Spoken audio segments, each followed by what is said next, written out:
Welcome back.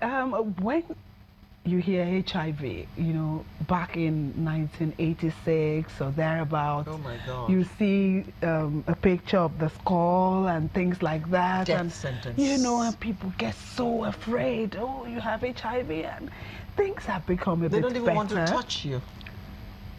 Just so the virus will not transfer. No, nobody's touching anybody. But it doesn't transfer like that. It does not. It does not. Yeah. It does not. A lot of things have, happened in terms of awareness, and yes, the prevalence rate, even in Nigeria, back then 5.8. We are now, 3.4, and. Oh. Yes, we have made progress. But before we continue with this, the talks around HIV in adolescents, let's go to Ekiti State to get a sense of what the situation is with the governorship election. Hello, Sheung. Thank you so much, and welcome back to Ekiti, where we're monitoring this election for you. Some quick updates on what is happening right here. Here you can see some agitated voters.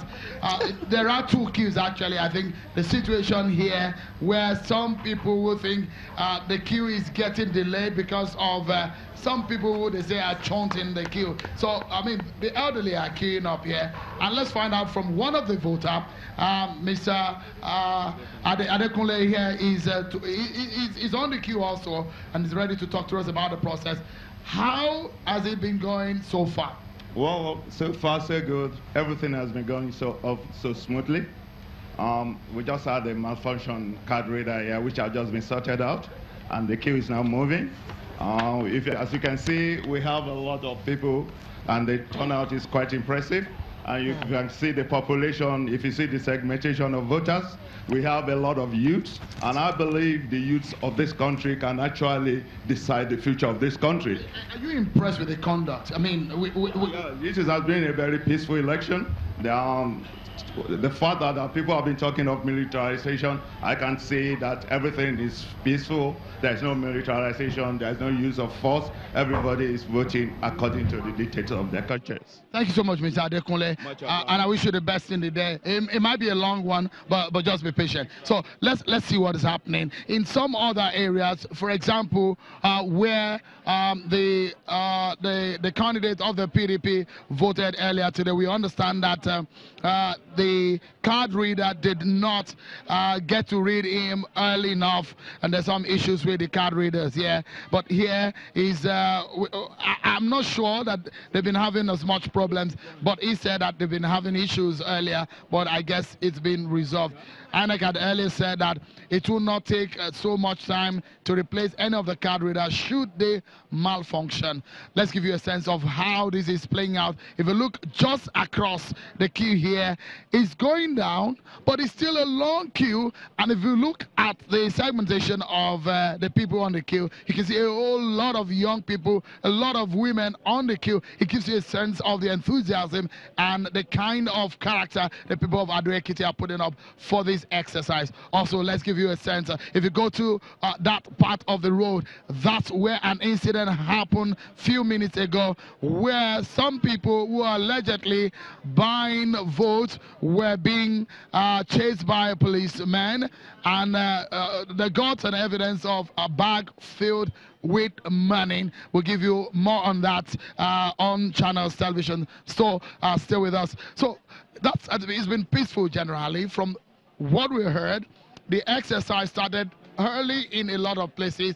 Looks so much that INEC got over some of the logistics problems they always face. But it happens today that there are a lot of enthusiastic voters. One of the things that we need to look out for today is the fact that INEC wants to transmit results electronically. That's one thing that is interesting in this exercise. Perhaps an experiment INEC wanted to put into this exercise. We'll see how that plays out in this place. You can see a lot of, let me give you an understanding of, if you just come with me here, let me see. So see this elderly woman here. casting a ballot. It's just so interesting. The kind of she's been on the queue. I've seen her a few times, and she's been on the queue, and here she casts a ballot. So it's an open, secret ballot system. After you get accredited, you go over to get your ballot paper, and you come to this place to cast your ballot. That has been the exercise. So he's been accredited, and this is what happens. He gets the explanation on how the exercise will go. So he then takes his ballot paper, and he will exercise his franchise. Very interesting side of democracy, isn't it?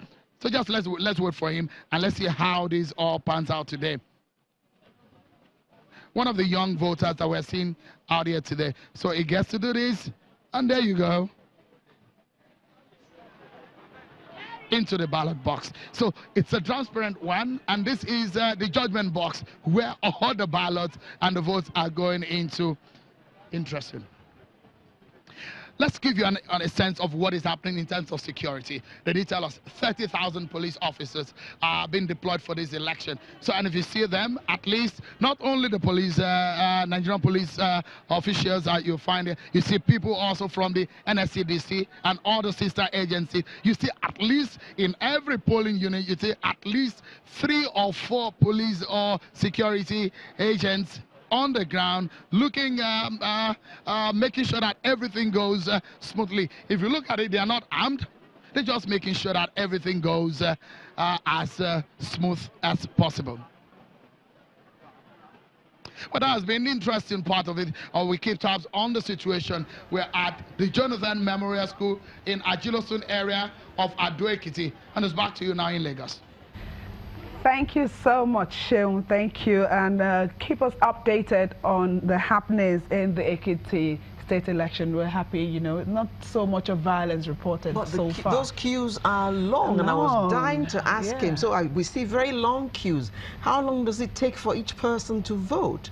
Because some people may just get disenchanted at the back of the queue and go back home. Well, he said, you know, it may take some time, but, you know, patience is the word. Those queues were rather long. Patience. So let's go into talking about HIV in adolescents in Nigeria. Yes, we know that the prevalence rate in the country is gone down to 3.4%, but the adolescents are the ones that, you know, the National Agency for the Control of AIDS is having some concerns about. Over 240,000 adolescents are living with HIV in Nigeria. What is driving this among the youth? We'll be having answers to this and so many other questions. And we have 2 guests in our Abuja studios. We have the Director General of the National Agency for the Control of AIDS, NACA, Sani Aliyu. Thank you for joining us this morning. And also the National Coordinator, Association of Positive Youths in Nigeria, Isa Mohammed. Thank you both for coming. So let me start with Dr. Aliyu. Give us a sense of the burden. Yes, we talked about over 240,000 adolescents, you know, living with the virus in Nigeria. What is driving this?